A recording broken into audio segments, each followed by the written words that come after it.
আপুনি অসমীয়া ঠিকেই কৈছে আপুনি অসমীয়া আপুনি মোক এটা কথা কয় এখন ফটো দেখুৱাওক আপোনাৰ আপুনি বিহু পালন কৰিছে ফটোখন দেখুৱাওকচোন চাওক বিহুটো কোনো ধৰ্মীয় উৎসৱ নহয় বিহু জাতীয় উৎসৱ আপোনাৰ ফটো এখন দেখুৱাওকচোন বিহু পালন কৰাৰ শুনক আমি এনে আমাৰ কোনো এটা অনুষ্ঠান নাই এনে কোনো এটা অনুষ্ঠান নাই বিহু ফটো এখন দেখুৱাওক আমাৰ যে বিয়া হয় এনেকুৱা অনুষ্ঠান নহয় আমি হামজাৰ বিহু নাচি থকা ফটো এখন চাওঁ মই যিটো আৰম্ভণিৰ কথা আমি উনুকিয়াইছিলোঁ সেই বিষয়ে 1 মিনিটকৈ সকলোৰে প্ৰথম মন্তব্য লৈ লওঁ প্ৰথমে আৰম্ভ কৰিছোঁ মই অশোক কুমাৰ বৰ্মন ছাৰৰ জৰিয়তে ছাৰ হয় নমস্কাৰ আমি 1 মিনিট সময় প্ৰথম হয় আমি আমাৰ অৰ্থনীতিৰ কথা কৈছে আমাৰ ৰাজ্যৰ অৰ্থনীতিৰ মূল ভেটিটো আমাৰ কৃষি আৰু কৃষি খণ্ডৰ ওপৰত নিৰ্ভৰশীল আমাৰ অসমত হাঁহ ঘাঁহ বাঁহ চাহ আমি এই প্ৰত্যেকটো মানে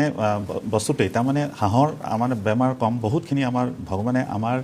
ইমান সুন্দৰ জলবায়ু দিছে বহুত অসমক বহুত দিছে গতিকে আমাৰ হাঁহ পালন এটা খুব ভাল এটা হেৰি হ'ব পাৰে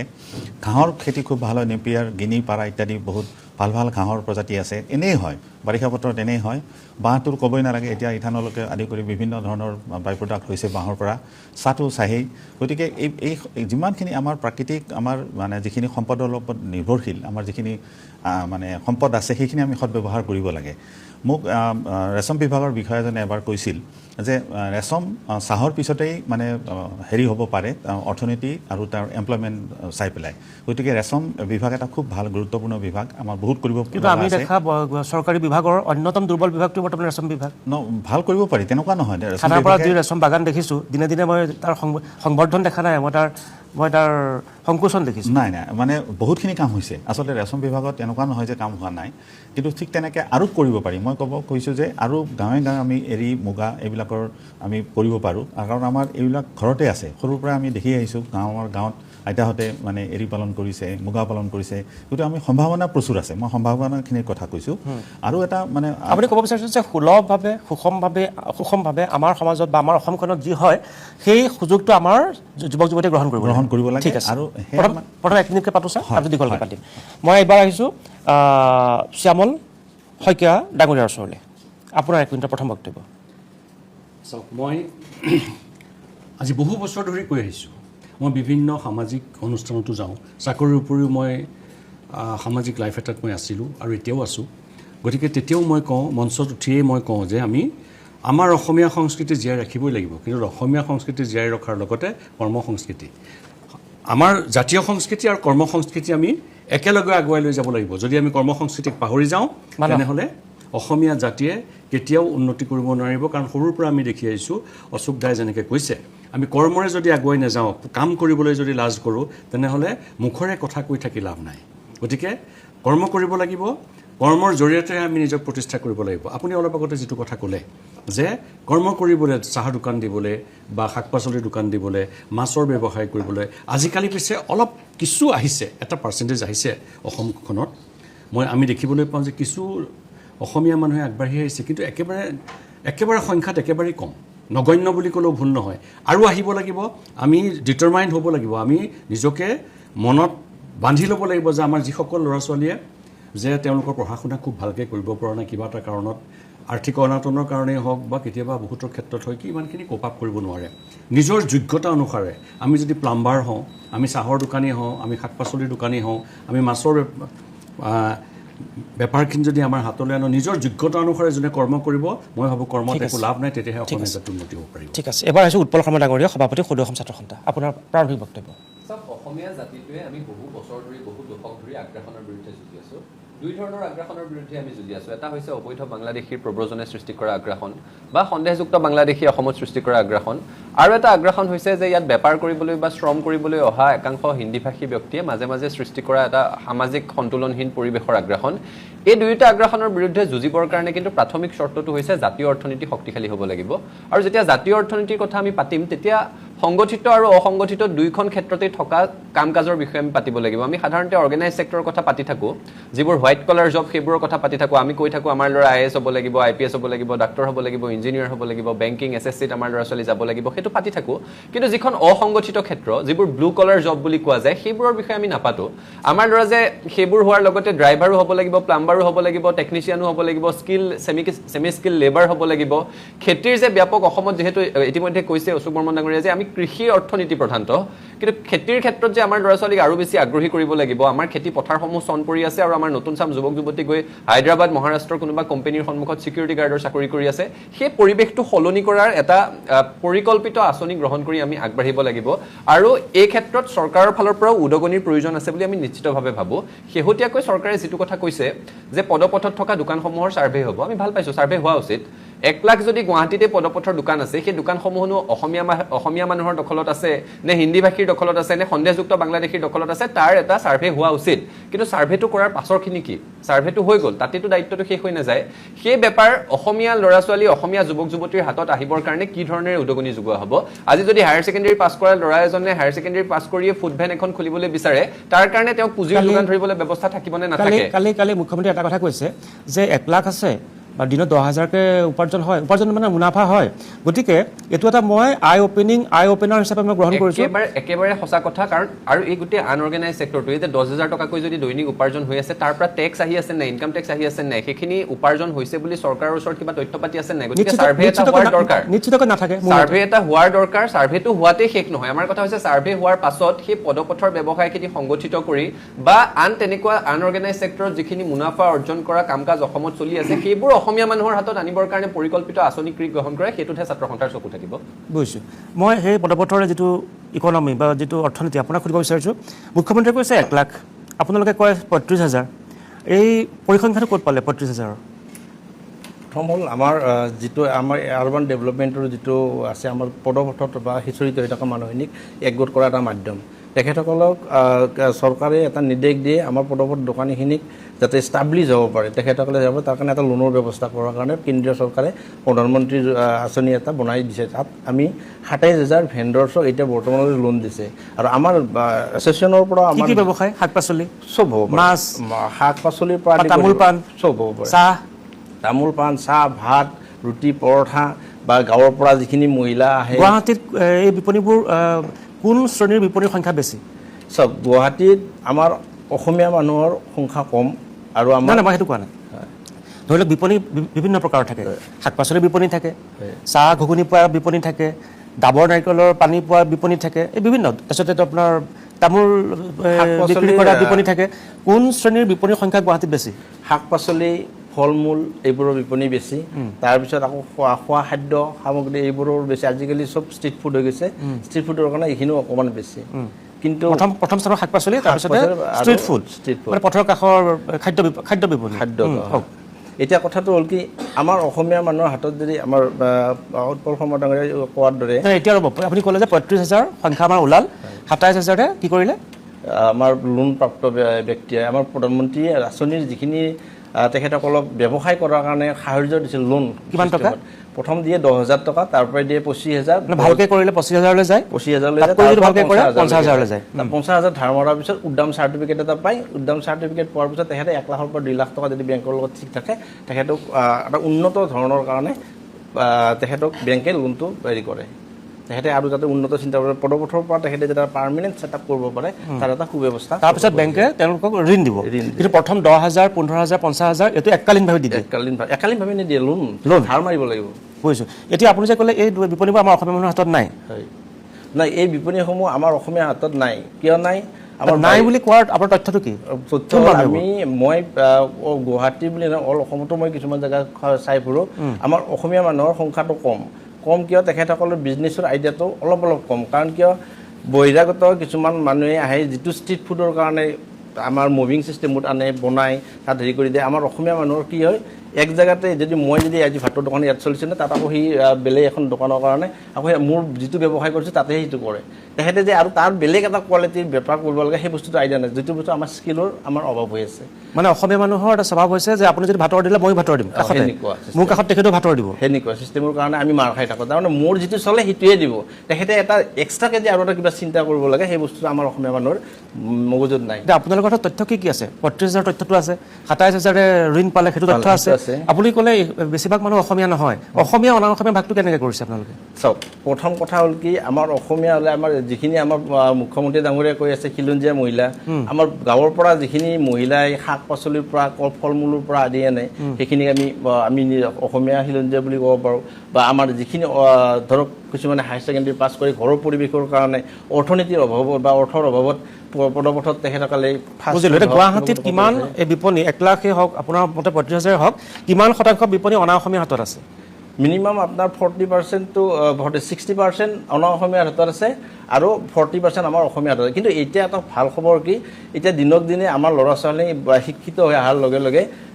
শিক্ষিত ল'ৰা ছোৱালীখিনিও আমাৰ পদপথত দোকান কৰা এটা আৰম্ভ। এইটো জৰীপ হ'লে আপোনাৰ মতে কি সুবিধা হ'ব নে একো সুবিধা নহয়? জৰীপ হ'লে নিশ্চয় সুবিধা হ'ব, কাৰণ কিয় আমাৰ কিছুমান ঠাইত ধৰক ফেঞ্চি বজাৰত হওক, কিছুমান এনেকুৱা ঠাই আছে য'ত তাৰমানে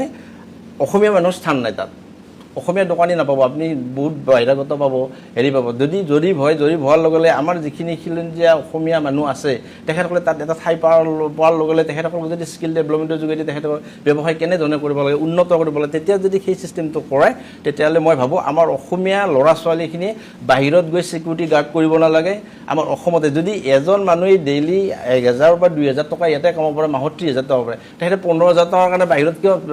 চাকৰি কৰিবৰ কাৰণে ঘৰ এৰি যাব লাগে? বুজিলোঁ। মই এতিয়া উৎপল শৰ্মা আপোনাক সুধিব বিচাৰিছোঁ, এই প্ৰসংগতে সংগতি ৰাখি মুখ্যমন্ত্ৰীয়ে কৈছে যে আমি কৰ্ম কৰি কৰ্ম সংস্কৃতিৰে আমাৰ বুনিয়াদ গঠন কৰিলে, বুনিয়াদ শক্তিশালী কৰিলেহে অসমীয়া জাতি জীয়াই থাকিব। আমি ইয়াত যদি তই বিহাৰী তই হিন্দী ভাষী বুলি যদি আমি কাজিয়া আৰম্ভ কৰোঁ আৰু দুজন মানুহৰ কাজিয়াটো যদি দুটা জাতিৰ মাজৰ কাজিয়ালৈ আমি যদি বিস্তাৰিত কৰোঁ, আমাৰো 25,000 মানুহ আমাৰ যুৱক যুৱতী বাহিৰত আছে। গতিকে তেওঁলোকক সুৰক্ষা কোনে দিব? গতিকে আমাৰ ল'ৰা ছোৱালী যে বাহিৰত নাই সেইটো ভাবিব নালাগে, আমি ভাবিব নালাগে যে কেৱল আমাৰ ইয়াতহে বেলেগে আহি কাম কৰি আছে। এতিয়া এই প্ৰসংগত আপোনাৰ বক্তব্যটো কি? মুখ্যমন্ত্ৰীৰ কথাখিনি আপাত দৃষ্টিত শুনিলে কথাখিনিত একো ভুল নাই যেনেই লাগে, কিন্তু তাত আমাৰ দুটা কথা ক'বলগীয়া আছে। তেখেতে বিৰুবাৰীৰ ঘটনাটোক কেন্দ্ৰ কৰি এই কথাখিনি উল্লেখ কৰিছিলে। বিৰুবাৰীৰ ঘটনাটো এজন ব্যক্তিৰ কাজিয়া বুলিও যদি আমি ধৰি লওঁ, পিছত বাৰু আৰক্ষীয়ে ক'লে যে ধন দাবীৰ ঘটনা, সেইখিনিও আমি মানি লৈছোঁ যে ধন দাবীৰ কাৰণে গৈছিলে, ধন দাবী কৰিলে শাস্তি দিয়ক। আমি কোনো ব্যক্তি বিশেষৰ সপক্ষে বা বিপক্ষে নহয়। আমাৰ বুনিয়াদী প্ৰশ্নটো আছে, এইটো যদি সাম্প্ৰদায়িক এটা ঘটনা নাছিল তেতিয়াহ'লে সেই ব্যক্তিজনক যে গুৰুলাগুৰুলকৈ প্ৰহাৰ কৰিলে, প্ৰহাৰ কৰাৰ পাছত তাত বিহাৰ জিন্দাবাদ, বিহাৰী জিন্দাবাদ, এক বিহাৰী সব পে ভাৰী, এই ধৰণৰ শ্লোগান দিয়াৰ প্ৰয়োজন কি আছিল? এয়াই কৰা শব্দ বুলি কৈছে। কোনে কৈছে? এয়াই কৰা শব্দ বুলি এনেকুৱা ধৰণৰ কথাবোৰ কৈ পৃষ্ঠপোষকতা কৰা হয়। আচলতে অসমীয়া গৌবেগ কোনেও কোৱা নাই। প্ৰথমতে সেই নেৰেটিভটো স্থাপন হৈছিলে, আমিও কৈছোঁ যে অসমীয়া গৌবেগ বুলি কোনেও কোৱা নাই। তাৰ পাছতো সেই শব্দ বাক্যবিলাক যেতিয়া বাহিৰলৈ উলিয়াই আছিলে আমি কৈছিলোঁ যে এনেকুৱা কথা প্ৰচাৰ কৰাটো ভুল। কিন্তু যেতিয়া দেখিলে যে ভিডিঅ' উপলব্ধ হৈ আছে য'ত বিহাৰ জিন্দাবাদ, বিহাৰী জিন্দাবাদ দি আছে, তাৰ পাছত তেওঁলোকে ক'বলৈ আৰম্ভ কৰিলে যে এয়াই ঘটনা। এটা কথা কওক, অসমৰ মানুহ যেতিয়া বাহিৰত গৈ কাম কাজ কৰি থাকে তেতিয়াহ'লে সেই মানুহবোৰ সেই সমাজখনৰ প্ৰতি শ্ৰদ্ধাশীল হৈ চলি থাকে। অসমতো যদি কোনোবাই কাম কাজ কৰি থাকে সেইটোতো কাৰো বাধা নাই, সংবিধানে অধিকাৰ দিছে, ভাৰতীয় মানুহ য'তেই মন যায় আহিব পাৰে, কাম কাজ কৰিব পাৰে, কিন্তু সমাজখনৰ প্ৰতি শ্ৰদ্ধাশীল হৈ চলিব লাগিব। মুখ্যমন্ত্ৰীয়ে যিটো কথা আমাৰ মাজত এটা নেৰেটিভ খুলি দিছে যে 25 লাখ অসমীয়া যুৱক যুৱতী বাহিৰত কাম কাজ কৰি আছে, গতিকে হিন্দী ভাষীৰ বিৰুদ্ধে কথা ক'লে তেওঁলোক তাত সংবেদনশীল হৈ যায়, তেওঁলোকৰ তাত নিৰাপত্তাটো অলপ স্পৰ্শকাতৰ হৈ পৰে, গতিকে আমি ক'ব নালাগে। সেই কথাটো এটা দৃষ্টিৰ ফালৰ পৰা চাবলৈ গ'লে হয়, কিন্তু ইয়াৰ অৰ্থ এইটো নহয় যে ইয়াত কাম কৰিবলৈ আহি, শ্ৰম কৰিবলৈ আহি কোনোবাই আমাৰ মূৰত উঠি নাচি থাকিলেও আমি মাত নামাতিম। সেই সূত্ৰটোকে যদি ব্যৱহাৰ কৰিবলগীয়া হয় তেতিয়াহ'লে ভাৰতবৰ্ষৰ 3,54 লাখ মানুহ, বিদেশ মন্ত্ৰালয়ৰ তথ্য মতে দিয়ে 3,54 লাখ মানুহ পৃথিৱীৰ বেলেগ বেলেগ ৰাজ্যত দেশত কাম কৰি আছে। আৰু যিখিনি গাল্ফ নেশ্যন বুলি কোৱা যায় তাতেই প্ৰায় 90 লাখৰ পৰা 1 কোটি মানুহে মুছলমান অধ্যুষিত সেই মানে কাণ্ট্ৰিসমূহত তাত কাম কাজ কৰি আছে, দেশসমূহত কাম কাজ কৰি আছে। ইয়াত সেইবুলি আমি অবৈধ বাংলাদেশীৰ কথা পাতিবলৈ বাদ দিম নেকি? ইয়াত অবৈধ বাংলাদেশী মুছলমানৰ আগ্ৰাসনৰ কথা পাতিলে ভাৰতীয় মানুহ গাল্ফ কাণ্ট্ৰিত থকাখিনি তেওঁলোকৰ নিৰাপত্তাৰ প্ৰতি ভাবুকি আহিব বুলি ইয়াত মুছলমানৰ কথাকো আমি বাদ দিম নেকি? অনুপ্ৰৱেশকাৰী কথা কৈ আছে। নিশ্চিতভাৱে কোনো ধৰ্ম বা সম্প্ৰদায়ৰ বিৰুদ্ধে এনেই মন গ'লে কোনেও যুঁজি নাথাকে, কিন্তু একোখন জেগাত থকা যদি খিলঞ্জীয়া মানুহে অনুভৱ কৰে যে নিজৰ জেগাখিনিতে তেওঁলোকৰ সংস্কৃতিৰ প্ৰতি ভাবুকি আহিছে, নিজৰ জেগাখিনিতে তেওঁলোকৰ নিৰাপত্তাৰ প্ৰতি ভাবুকি আহিছে, নিজৰ জেগাখিনিতে তেওঁলোক সংখ্যালঘুত পৰিণত হ'বলৈ গৈ আছে, তেতিয়া অৱধাৰিতভাৱে মানুহে মাত মাতিব। সেইটো হৈছে প্ৰথম কথা। দ্বিতীয় কথাটো মই পুনৰ কৈছোঁ, যিকোনো ধৰণৰ আগ্ৰাসনৰ বিৰুদ্ধে যুঁজিবৰ কাৰণে একমাত্ৰ উপায়টোৱে হৈছে শক্তিশালী অৰ্থনৈতিক জাতীয়তাবাদ, আৰু সেইটো প্ৰতিষ্ঠা কৰিবৰ কাৰণে চৰকাৰখনে সহায় কৰিব লাগিব। চৰকাৰে এতিয়া মুখ্যমন্ত্ৰীগৰাকীৰ এটা বক্তব্য দেখিছোঁ যে IAS IPS সৃষ্টি কৰাত আমি প্ৰতিযোগিতা কৰিব লাগে। সঁচা কথা, আমি সদৌ অসম ছাত্ৰ সন্থাই সেই দৃষ্টিভংগীৰে সৈতে যে অসমৰ পৰা অধিকাৰত IAS IPS বিষয়া সৃষ্টি হওক তাৰ কাৰণে প্ৰত্যাশা বুলি এটা প্ৰকল্প লৈছোঁ। অসমৰ 26 গৰাকী, উত্তৰ পূৰ্বাঞ্চলৰ আন ৰাজ্যসমূহৰ পৰা 2 গৰাকীকৈ 14 গৰাকী, মুঠ 40 গৰাকী যুৱক যুৱতীক প্ৰতি বছৰে যোৱা বছৰৰ পৰা আৰম্ভ কৰিছোঁ দিল্লীৰ ভালৰো ভাল প্ৰতিষ্ঠানত IPS IASৰ কাৰণে UPSCৰ অসামৰিক সেৱাৰ পৰীক্ষাৰ কাৰণে প্ৰশিক্ষণ দিয়াৰ ব্যৱস্থা কৰিছোঁ। এইটো আমি ক্ৰমশঃ বেংকিং, ৰেলৱে, SSCৰ কাৰণেও আগবঢ়াই লৈ যাম। নিট JEEৰ ক্ষেত্ৰতো এই ধৰণৰ প্ৰশিক্ষণৰ ব্যৱস্থা কৰিবলৈ ছাত্ৰ সন্থাই ইতিমধ্যে পৰিকল্পনা লৈ আগবাঢ়িছোঁ। ওলাইছে কাৰণে কওঁ সমস্ত খৰচ আছুৰ নিজৰ, সেইটো সমস্ত খৰচ আছুৰ নিজৰ। তাৰ উপৰিও দিল্লীত প্ৰশিক্ষণ গ্ৰহণ কৰি থকা অৱস্থাত ছাত্ৰ ছাত্ৰীসকলক মাহে 12,000 টকাকৈ জলপানী আমি প্ৰদান কৰি আছোঁ প্ৰতি মাহে।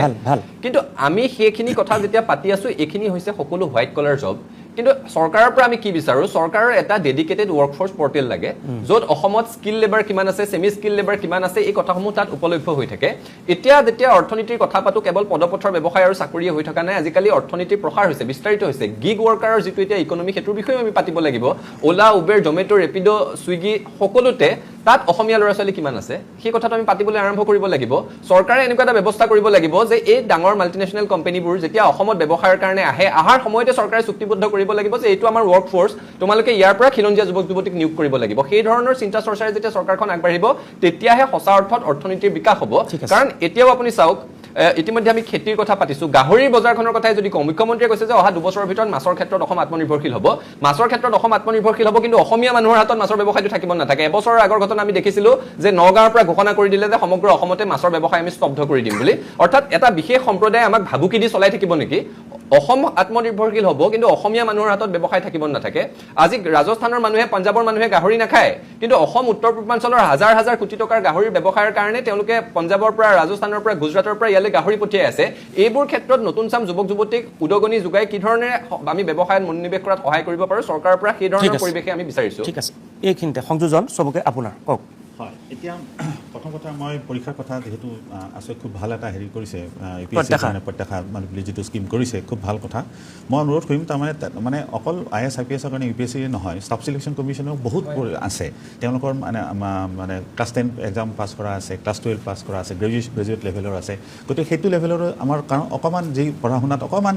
বেয়া বুলি মই কাকো নকওঁ কাৰণ প্ৰত্যেক মানুহৰে একোটা মানে ভগৱানে তেওঁলোকক একোটা হেৰি দিছে মানে প্ৰতিভা এটা দিছে গতিকে সকলোৰে কিবা নহয় কিবা এটা প্ৰতিভা আছে আমাৰ কাম হ'ল আমি অভিভাৱকসকলে সেই প্ৰতিভাখিনি যদি উলিয়াই আনি আমি তেওঁলোকক এটা দিশ দেখাই দিব পাৰোঁ তেতিয়াহ'লে বহুতখিনি কাম মই দেখিছোঁ মই বিভিন্ন জিলাত কাম কৰাত মই দেখিছোঁ আমাৰ অসমৰ ল'ৰা ছোৱালী খুব ভাল পটেনচিয়েল আছে আমি অকণমান কেৱল দিশ দেখাই দিলেই হ'ল আমি অভিভাৱকসকলে যদি সেই দিশখিনি দেখাই দিবৰ কাৰণে যেনেকৈ সকলোৱে চাকৰি বিচাৰে চাকৰি ক'ত পায় জানিব লাগিব তেওঁলোকে নিউজ পেপাৰ পঢ়িব লাগিব তেওঁলোকে যি পৰ্টেল আছে সেই পৰ্টেলবিলাক চাব লাগিব তেতিয়া তেওঁলোকৰ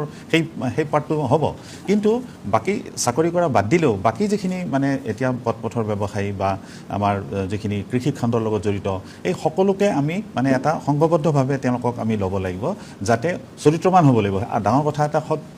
চৰিত্ৰৱান হ'ব লাগিব হৈ পেলাই পৰিশ্ৰমী হ'ব লাগিব তেওঁলোকক শিকাব লাগিব যে পৰিশ্ৰম কৰিলে কি হয় কেনেকুৱা হয় তাৰ কাৰণে মানসিক শক্তি সকলোখিনি কৰি লৈ আমি আগবাঢ়িলে মই ভাবোঁ খুব ভাল ৰিজাল্ট এটা পাম উৎপল সমাধানৰে এটা কথা কৈছে যে আমি কেৱল হোৱাইট কলাৰ জবৰ কথা কৈ থাকোঁ কিন্তু আমি বাকী আমাৰ এই যি পদপথৰ কথা আমি উনুকি আছোঁ আজিৰ আলোচনাত কিন্তু অন্যান্য যিসমূহ আমি বুনিয়াদ অৰ্থনীতিৰ বুনিয়াদ আমি গঠন কৰিব মানে আমি শক্তিশালী কৰিব পাৰোঁ সেইসমূহ আমি শ্ৰমৰ কথা আমি নাপাতোঁ সেইটো এটা গুৰুত্বপূৰ্ণ বিষয় মুখ্যমন্ত্ৰীয়ে মোৰ বোধেৰে মই মুখ্যমন্ত্ৰী প্ৰশ্নটো কৰা নাই মোৰ বোধেৰে IAS IPSৰ কথা হয়তো এইকাৰণে কৈছিল শ্যামল শইকীয়া আপুনি কি বুলি ভাবে আপুনি ক'ব যে বিহাৰৰ পৰা IASৰ সংখ্যা বেছি UPৰ পৰা IAS IPSৰ সংখ্যা বেছি আৰু বিহাৰী অসমীয়া সংঘাতটো যিহেতু অসমত চৰ্চা চলি আছিল গতিকে কৈছিল বিহাৰীৰ লগত যদি লাগিবই লাগে IASত লাগক হয়তো মুখ্যমন্ত্ৰীৰ ভাৱ মই নাজানো মই সুধিব প্ৰশ্নটো হয়তো মই সুধিম এতিয়া মুখ্যমন্ত্ৰীয়ে হয়তো বিচাৰিছিল যে যদি বিহাৰীৰ লগত যুদ্ধই কৰিব লাগে IASত কৰা IPSত কৰা দুজন মানুহৰ কাজিয়াকে বিস্তাৰিত কৰিছে হয়তো সেইটো ক'ব পাৰে আচলতে সেইটোৱে মেইন কৰিব বিচাৰিছিল আপুনি যিটো কৈছে যে আমি পঢ়া শুনা কৰি পেলাই অল ইণ্ডিয়া ছাৰ্ভিচখিনি যদি ল'ব পাৰোঁ তেতিয়াহ'লে বিহাৰ মানে অকল বিহাৰীৰ লগত আমাৰ সাধাৰণতে কি হয় IAS IPSত কিন্তু UP বিহাৰৰ মানুহ সঁচাকৈ বেছি ৰেচিঅ' অনুপাতে এইটো আজি 20-25 বছৰ ধৰি আমি চাকৰিত সোমোৱাৰ পৰা দেখি আহিছোঁ তাৰপিছতে উৰিষ্যা বা ৰাজস্থান তেনেকুৱা যিটো কথা আপুনি কৈছে মুখ্যমন্ত্ৰী মহোদয়ে হয়তো সেইটোৱে মিন কৰিব বিচাৰিছিলে যে যদি মানে যদি আমি কৰ্মৰে যুদ্ধ কৰোঁ তেতিয়াহ'লে আমি অসমীয়া জাতি আল্টিমেটলি কেইদিনমান পিছত হ'লেও কেইবছৰ পিছত হ'লেও আমি শক্তিশালী হ'ব মানে মোৰতো অনুভৱ কি হ'ল তাৰপিছতো সাংবাদিকক কৈছে আপোনালোকে এইবোৰ কৰিলে মোৰ চিফ ছেক্ৰেটাৰীৰ সৈতে কথা পাতিবলৈ অসুবিধা হয় তেওঁৰ লগত হিন্দীত পাতিব লাগে হিন্দী ভাষী যদি অসমীয়া ভাষী কৰি থাকে তেনেহ'লে মোৰ কাষত বহি থকা চিফ ছেক্ৰেটাৰীৰ লগত কথা পাতিবলৈ অসুবিধা হয় বুলি ক'লে সেইটো তেওঁ ক'লে তাৰপিছতে তেওঁ পদপথলৈ আহিল যে আমাৰ বুনিয়াদী ক্ষেত্ৰত কাম কৰি থকা এইসকল যুৱক যুৱতীয়ে আচলতে কি কাম কৰি আছে আৰু অসমীয়া যুৱক যুৱতীসকল ক'ত আছে অসমীয়া যুৱক যুৱতীৰ চকু মই মুকলি কৰিবৰ কাৰণে জৰীপ আৰম্ভ কৰিম 16 আগষ্টৰ পৰা চলিব 3 মাহ চলিব বুলি ক'লে এতিয়া আপুনি মোক কওকচোন যে এই যিটো তেখেতে কৈছে অসংগঠিত খণ্ডৰ কথা ক'লে এইটো হৈছে অসংগঠিত খণ্ড ইয়াৰ পৰা এটা বুনিয়াদ আছে অৰ্থনৈতিক বুনিয়াদ আছে এইটো জৰিয়তে আমাক কি সহায় কৰিব আৰু ইয়াৰ ফলত আমাৰ যুৱক যুৱতীৰ চকু মেল খাবনে নাখাব কি বুলি ভাবে চকু মেল খাবলৈ হ'লে মই যদি ইচ্ছা কৰি শুই থাকোঁ মুখটো ঠেলি উঠাব নোৱাৰিব নাখাওঁ বুলি কোৱাৰ পিছত খুৱাই দিব মই যদি নিগিলোঁ কি কৰিব আমাৰ যিটো সৰুৰ পৰা কৰিছোঁ কিন্তু ইয়াৰ কথাটো আপুনি যিটো কথা কৈছে তাৰ লগত প্ৰাসংগিকতা ৰাখি পেলাই মই ক'ব বিচাৰিছোঁ যে জৰীপটোৱে ডেফিনেটলি সহায় কৰিব যিটো জৰীপ মুখ্যমন্ত্ৰী মহোদয়ে কৈছে সেইটোৱে সহায় কৰিব কিয় প্ৰথম কথা ওলাই যাব অসমৰ স্থায়ী বাসিন্দা অসমত থকা অসমীয়াৰ সংখ্যা কিমান বা সন্দেহযুক্ত লোকৰ কিমান বা অসমৰে আহি প্ৰব্ৰজনকাৰী হৈ পেলাইও অসমত থকা হিন্দীভাষী লোকৰ সংখ্যা কিমান মানে গোটেইখিনি ক্ৰিষ্টেল ক্লিয়াৰ হৈ ওলাই যাব তেতিয়া কি হ'ব আৰু তাৰ পিছত এটা উন্নতি কেনেকৈ কৰিব পাৰি চৰকাৰৰ ফালৰ পৰা হয়তো ইয়াৰ এই ক্ষেত্ৰত আমাৰ অসমীয়া ল'ৰা ছোৱালীখিনিক ব্যৱসায়ৰ ক্ষেত্ৰত আগবঢ়াবৰ কাৰণে নিশ্চয় বেলেগ এটা মানে উপায় উলিয়াবলৈ সক্ষম হ'ব বুলি ভাবোঁ ঠিক আছে এইখিনিত কিন্তু গোস্বামী এটা বিৰতিৰ পিছত আপুনি ক'ব এটা চব বিৰতি ছুটি বিৰতি 1 মিনিটৰ বিৰতি তাৰপিছত আমি পুনৰ আলোচনাত গোস্বামীৰ ওচৰলৈ যাম আৰু আমাৰ এই অংশৰ পৰা পৰৱৰ্তী অংশলৈ আমি আলোচনাটো আগবঢ়াই নিম কণ্টেক্ট লৈছোঁ বিৰতি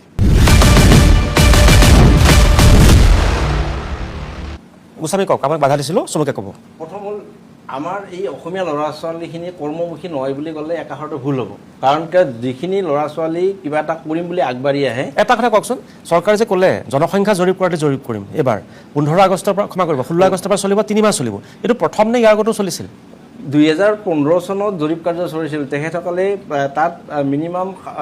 7 লাখ কিবা টকা দি স্কয়াৰপুৰ এনজিঅ' নামৰ এটা অনুষ্ঠানক পদপথৰ দোকানীক জৰীপ কৰিব দিছিলে সেই জৰীপ কাৰ্যত 7183 চৰকাৰ আছিল 15 চনত সোণোৱালৰ চৰকাৰ আহিল 2015 চনত 16 আহিল 2000 কংগ্ৰেছ চৰকাৰ আছিল তেতিয়া আমাক 105খন আই কাৰ্ডো দিছিলে কংগ্ৰেছ চৰকাৰ দিনত এই ইলেকশ্যনৰ লাষ্ট পৰ্যায়ত তাৰ পৰা আহিল সেনেকৈ চলি থাকিল টাউন ভেণ্ডিং কমিটি গঠন হ'ল ভেণ্ডিং জোন চিলে গ'ল ভেণ্ডিং জোন ব্যৱসায়স্থলী চিলে গ'ল আমাৰ 81টা ব্যৱসায়স্থলী আজিলৈকে কিন্তু ডেভেলপমেণ্টৰ ক্ষেত্ৰত আকৌ আগ্ৰহী নহ'ল খালি এটাই কাম কৰে পদপথত এভেকশ্যন কৰে এভেকশ্যন কৰাৰ ফলত দোকানী যদি কমি লয় তাতেও মানি লয় কিন্তু এইখন যুঁজ হ'ল এই পদপথৰ দোকানীৰ খাটি খোৱা যুঁজ পেটৰ কাৰণে যুঁজ এটা কথা কওকচোন পদপথৰ দোকানীয়ে চৰকাৰক টেক্স দিয়ে নিদিয়ে কৰ কিয় নিদিব এতিয়া চাওক যিখিনি টোল মাৰ্কেট দি আছে এখন দোকানে বছৰত 1700 টকা জিএমচি টেক্স দিয়ে ধৰি লওক মই ওলাই গ'লো মই জানিবৰ কাৰণে খুলিছোঁ সাধাৰণতে তেওঁলোকক তুচ্ছ তাচ্ছিল্য কৰা হয় মই ওলাই গ'লো গৈ সন্মুখত ফুটপাথটো পালোঁ তাতে দেখিলোঁ এখন তামোল পাণৰ দোকান দি আছে এজন যুৱকে সেই যুৱকজনে জিএমচিক টেক্স দিয়ে নে নিদিয়ে জিএমচিক তেখেতসকলে ডাইৰেক্ট টেক্স নিদিয়ে কাৰণ টেক্স চৰকাৰে ল'ব নিবিচাৰে আমি সদায় আলোচনা কৰি এটাই মাধ্যম কৰিবলৈ ওলাইছোঁ দোকানীখিনিৰ পৰা তেখেতসকলে এটা য'ত খিচৰিত আছে খিচৰিত হৈ থাকিব নহয় গুৱাহাটীখন আমাৰোতো বুজিলোঁ ন আপুনি মোক এই কথা কৈ লওক যে পদপথৰ দোকানীয়ে কৰ দিয়ে নে নিদিয়ে দিয়ে তেখেতসকলক টোল মাৰ্কেট কৰাই দিছে যিবোৰ টোল মাৰ্কেট আছে তেখেতসকলৰ পৰা ডেইলি 50 টকাকৈ লয় আপুনি পাণ দোকান কৰক চব্জি দোকান কৰক যি কৰক তাকে কৰক 50 টকা লয় সেইটো হ'ল মাৰ্কেট ব্ৰাঞ্চে লয় সেই মাৰ্কেট ব্ৰাঞ্চে এনেকুৱাকৈ লয় কিন্তু টোল মাৰ্কেট ডেইলি যে এটা দোকানীৰ পৰা 50 টকা লয় মাহত 1500 টকা লৈ আছে বছৰত কিমান লৈ আছে কি বুলি লয় মানে আপোনাক আমি ঠাই দিলোঁ বুলি লয় নে আপুনি যে কৰি আছে আমাক তাৰ কাৰণে এইটো আমি যে দোকানখন তাত কৰি আছো তাৰ এটা ফাইন হিচাপে লয় ফাইন হিচাপে মাৰ্কেট ব্ৰাঞ্চটো কি সেইটো মিউনিচিপালিটি জিএমচি এটা ব্ৰাঞ্চ থাকে মাৰ্কেট ব্ৰাঞ্চ আছে কৰ সংগ্ৰহ কৰে ৰিচিপ্ট দিয়া নিদিয়ে ৰিচিপ্ট দিয়ে তাত লিখা থাকে অকল তাতে তেখেতসকলে তাৰমানে এইটো মই বুজাই দিছোঁ সহজকৈ বুটৰ সময় আপোনাৰ কাষলৈ আহিম ধৰি লওক পাহাৰত মই ঘৰ এটা সাজিলোঁ তাৰপিছত মোৰ ঘৰটো আপুনি চৰকাৰে গৈ ভাঙি দিলে তেতিয়া মই কি বুলি ক'ম যে মোৰ হল্ডিং নাম্বাৰ আছিল মোৰ ঘৰটো ভাঙি দিলে হল্ডিং নাম্বাৰ কিন্তু হল্ডিং নাম্বাৰ থাকিলে যে ঘৰৰ মাটিখিনি মোৰ সেইটো নুবুজায় ঠিক তেনেকৈ পদপথত যেতিয়া আপোনালোকে মাৰ্কেট ব্ৰাঞ্চত যিটো টেক্স দিয়ে তাৰ অৰ্থ এইটো নহয় যে মাটিখিনি মোৰ নিগাজি কিন্তু কৰি থকাৰ কাৰণে গভৰ্ণমেণ্টক এটা কৰ দিব এটা কথা নহয় যিহেতু মহামান্য সুপ্ৰিম মহামান্য আদালতে আমাৰ কাৰণে এখন 2014 চনৰ আইন মই আপোনালোকক ৰাখিব লাগে মই আপোনালোকক বিৰোধী কৰা নাই আপুনি ভুল বুজিব মই ব্যাখ্যাটো কৰিলোঁ যে এইটো মানে কৰটো কি ধৰণৰ কৰ ওপৰ সভা আপোনাৰ কাষলৈ আহিছোঁ কওক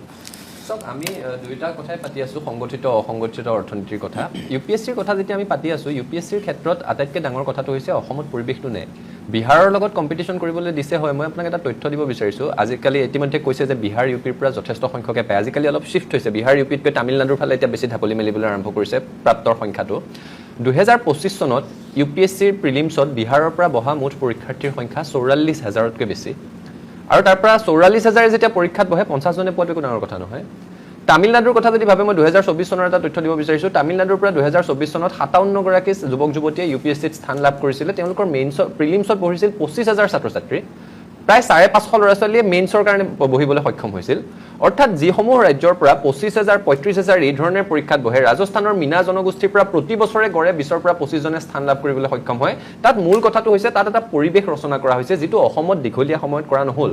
আমাৰ এতিয়াও ল'ৰা ছোৱালীৰ সপোনবোৰ ক'ৰবাত যেন সীমিত হৈ আছে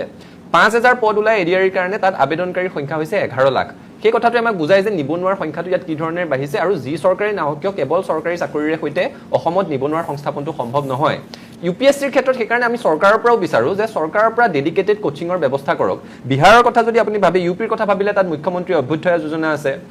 গুজৰাটৰ কথা যদি আপুনি কয় Sardar Patel institute of public administration আছে তামিলনাডুত সেই ধৰণৰে আছে ভাৰতবৰ্ষৰ বহুকেইখন ৰাজ্য চৰকাৰে নিজা উদ্যোগত ইউপিএছচিৰ অসামৰিক সেৱাৰ পৰীক্ষাত যাতে সেই ৰাজ্যৰ যুৱক যুৱতীয়ে স্থান লাভ কৰে তাৰ কাৰণে প্ৰশিক্ষণৰ ব্যৱস্থা কৰিছে আমি এটা ছাত্ৰ সংগঠন আমি 40 জনেই পাৰিম আমাৰ সীমিত সামৰ্থ্য চৰকাৰে যদি বিচাৰে সেইটো 400 হ'ব পাৰে ইয়াৰ আগত প্ৰমোদ বড়ো ডাঙৰীয়া যেতিয়া বিটিআৰ চৰকাৰ চলাই আছিলে তেওঁৰ উদ্যোগত 50 গৰাকী পঠিয়াবৰ কাৰণে ব্যৱস্থা কৰিছিলে দিল্লীলৈ এই ধৰণৰ পদক্ষেপসমূহ যদি চৰকাৰে গ্ৰহণ কৰে তেতিয়াহ'লে নিশ্চিতভাৱে ইউপিএছচিত স্থানপ্ৰাপ্তৰ সংখ্যা বাঢ়িব আৰু সৰ্বভাৰতীয় পৰ্যায়ত আমি প্ৰতিযোগিতাত নামিবলৈ সক্ষম হ'ম কিন্তু তাৰ সমান্তৰালভাৱে মই আৰু এটা কথা ক'ব বিচাৰিছোঁ শ্ৰম অৰ্থনীতিটো অসমীয়া মানুহৰ হাতত ৰাখিবৰ কাৰণেও কিন্তু চৰকাৰৰ ফালৰ পৰা উদগনিৰ প্ৰয়োজন আছে আমি এতিয়া পদপথৰ ব্যৱসায়ৰ কথা পাতি আছোঁ ঠিকে আছে এইটো পাতিবলগীয়া এটা বিষয় কিন্তু লেবাৰ ইকনমিটোৰ কথা যদি আমি ভাবোঁ এটা দিনত শদিয়াৰ পৰা ধুবুৰীলৈকে পঞ্চায়তৰ কামেই হওক চৰকাৰে বনাই থকা ফ্লাইঅভাৰবিলাকেই হওক চৰকাৰে বনাই থকা ডাঙৰ ডাঙৰ মেডিকেল কলেজবিলাকেই হওক কোনোবা ব্যক্তিগত মানুহে নিজে নিৰ্মাণ কৰি থকা আৰচিচি বিল্ডিংবোৰেই হওক এইবোৰত শ্ৰমিক হিচাপে যিসমূহ মানুহ নিয়োজিত হৈ আছে কনষ্ট্ৰাকশ্যন ছাইটত শ্ৰমিক হিচাপে যিবোৰ মানুহ নিয়োজিত হৈ আছে তেওঁলোকক প্ৰায়ে আমি দেখোঁ যে কেছ পে'মেণ্ট কৰে সদায় লেবাৰসকলক কেছ পে'মেণ্ট কৰি সন্ধিয়ালৈ বিদায় দিয়া হয় গতিকে এই এটা দিনতে শদিয়াৰ পৰা ধুবুৰীলৈকে লেবাৰ পে'মেণ্টৰ নামত কনষ্ট্ৰাকশ্যন ছাইটসমূহত কিমান কোটি কোটি টকাৰ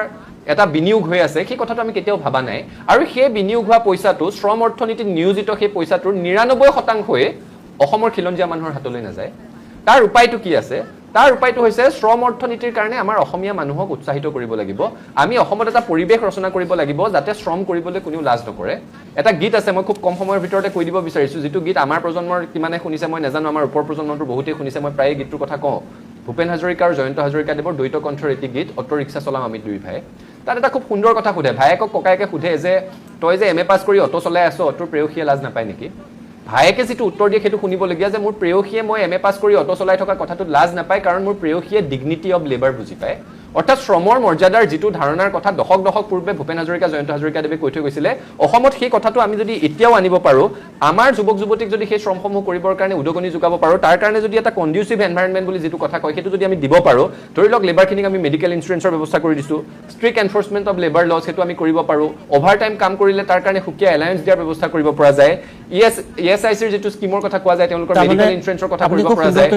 এই কথাখিনি যদি চৰকাৰে অলপ পৰিকল্পিতভাৱে আগবাঢ়ে মই ভাবোঁ যে শ্ৰম অৰ্থনীতিটো অসমীয়া মানুহৰ হাতত আহিব আৰু শ্ৰম অৰ্থনীতি অসমীয়া মানুহৰ হাতত আহিলে সন্দেহজনক বাংলাদেশীৰ আগ্ৰাসনৰ পৰা মুক্ত হোৱাৰ এক অন্যতম পথ হ'ব পাৰে আপুনিটো সুন্দৰকৈ কৈছে কিন্তু এইখিনিতে এটা কথা যেতিয়া এই সকলো নীতি নিয়ম কৰি দিব এই নীতি নিয়মৰ অংশীদাৰ হ'বলৈকো সেই সকলো লোকেই আহিব প্ৰথম কথা হৈছে আমাৰ যুৱক যুৱতীৰ আগ্ৰহটো থাকিব লাগিব আগবাঢ়ি আহিব লাগিব আপুনি ধৰক এই শ্ৰম অৰ্থনীতিত জড়িত থকা 99% এই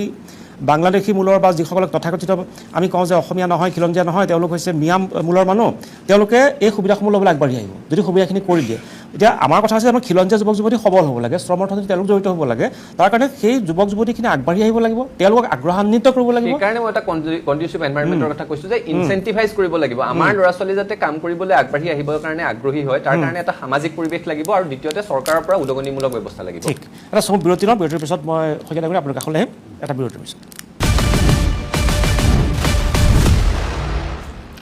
ওড়িশা অনুষ্ঠানৰ পৰৱৰ্তী অংশলৈ মই শইকীয়া ডাঙৰীয়া আপোনাৰ কাষলৈ আহিম বুলি কথা লৈছিলোঁ আমি এতিয়া প্ৰশাসনিক আমি সেৱাৰ পৰীক্ষাবোৰৰ কথা পাতিলোঁ সংগঠিত খণ্ডৰ কথা পাতিলোঁ অসংগঠিত খণ্ডৰ কথা পাতিলোঁ প্ৰতিযোগিতাবিলাক পৰীক্ষা আৰু আছে এই প্ৰতিযোগিতাবিলাক পৰীক্ষাৰ কাৰণে আমাৰ ল'ৰা ছোৱালীয়ে যে আগবাঢ়ি আহিছে নহয় কিন্তু আৰু অহাৰ প্ৰয়োজন আছে আৰু আপোনাৰ মতে আমাৰ যুৱক যুৱতীসকলে কোন কোন খণ্ডত গুৰুত্ব দিয়াৰ প্ৰয়োজন আছে চাওক এতিয়া আমাৰ সময়ৰ তুলনাত এতিয়া দেখা গৈছে যথেষ্টখিনি উন্নতি হৈছে IAS IPSতো ল'ৰা ছোৱালী আহিছে IRSত আহিছে আৰু ৰেলৱে ছাৰ্ভিচত পাইছে নোপোৱা নহয় পাই গৈ আছে যদিও ৰেচিঅ'টো কম আগতকৈ কিছু ডেভেলপ হৈছে বুলি অসমীয়া ল'ৰা ছোৱালীৰ মই বিশ্বাস কৰোঁ কিন্তু এতিয়াও এই যোৱা এটা বছৰত মানে এটা বছৰ 6টা মাহ মানে 1 জানুৱাৰীৰ পৰা এতিয়ালৈকে যদি আমি অল ইণ্ডিয়া লেভেলৰ এডভাৰটাইজমেণ্টখিনি চাওঁ